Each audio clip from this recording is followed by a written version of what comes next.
রাজনৈতিক দলগুলো যখন তারা ভোটারদের কাছে যাবে তখন কিন্তু দেখা যাচ্ছে ইউনিটির যে বিষয়টা, হ্যাঁ, সাম্যের যে বিষয়টা, এই সাম্যের বিষয়টা কিন্তু আপনার মুসলমান ধর্মাবলম্বীদের থেকে অন্য ধর্মাবলম্বীদের মধ্যে, ধর্মীয় সংখ্যালঘুদের মধ্যে অনেক গুরুত্বপূর্ণ হিসেবে দেখা যাবে।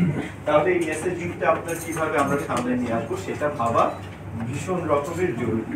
একটা সুষ্ঠু নির্বাচন দিতে পারবেন, মানে ভয়ভীতিহীন নির্বাচনে যেতে পারবেন মনে করছেন, কিন্তু ধর্মীয় সংখ্যালঘুদের মধ্যে আশঙ্কাটা একটু তুলনামূলকভাবে বেশি। একটা ভয়ভীতিহীন নির্বাচন হবে কিনা এটার ব্যাপারে ধর্মীয় সংখ্যালঘুদের মধ্যে আশঙ্কাটা একটু বেশি। যে নারীরা এখনো রাজনৈতিক যে পট পরিক্রমা এবং যে আলোচনা, সেখানে কি আসলে নারীরা সম্পৃক্ত না? সেখানে কি নারীদের ভূমিকাটা কি আসলে ডিসেনফ্র্যাঞ্চাইজ যেটা আমরা বলি করা হচ্ছে, বা তাদেরকে তাদের অংশীদারিত্ব কি নিশ্চিত করা যাচ্ছে না? এটা একটা বড় প্রশ্ন। এবং দেখেন যে নারীদের মধ্যেও আপনার 15.5% বলেছে হ্যাঁ তারা আপার হাউস পিয়ার চান, পুরুষদের মধ্যে 27% বলেছে তারা চান, কিন্তু দুই দিকে দেখেন ইয়েস নো সমান।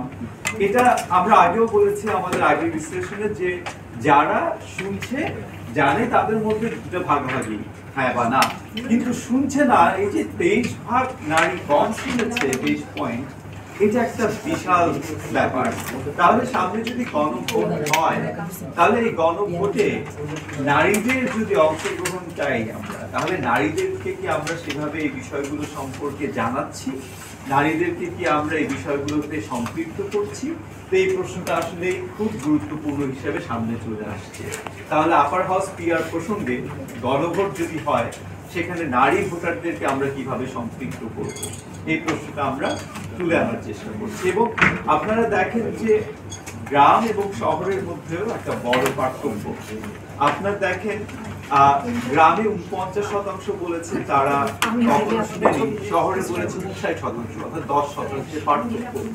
এবং গ্রামে আপনার 27% বলেছে, শহরে 27% বলেছে তারা আপার হাউস পিয়ার চান, যেখানে গ্রামে সেটা কম। তাহলে একইভাবে প্রশ্ন এসে যায় যে গণভোট যদি হয়, তাহলে শহর এবং গ্রাম এই দুটোর ভোটে কি আপনার পার্থক্য তৈরি হবে না?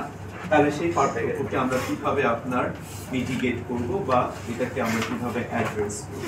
একটু কম শিক্ষিত তাদের মধ্যে দলের মার্কাটাকে গুরুত্বপূর্ণ বলার আপনার প্রবণতাটা অনেক বেশি যারা শিক্ষিত তাদের তুলনায়। অর্থাৎ আমরা যদি আপনার একটু কম শিক্ষিত ভোটারদের কাছে পৌঁছাই, তাহলে দেখা যাচ্ছে দলের মার্কাটা আসলেই গুরুত্বপূর্ণ হয়ে যাবে।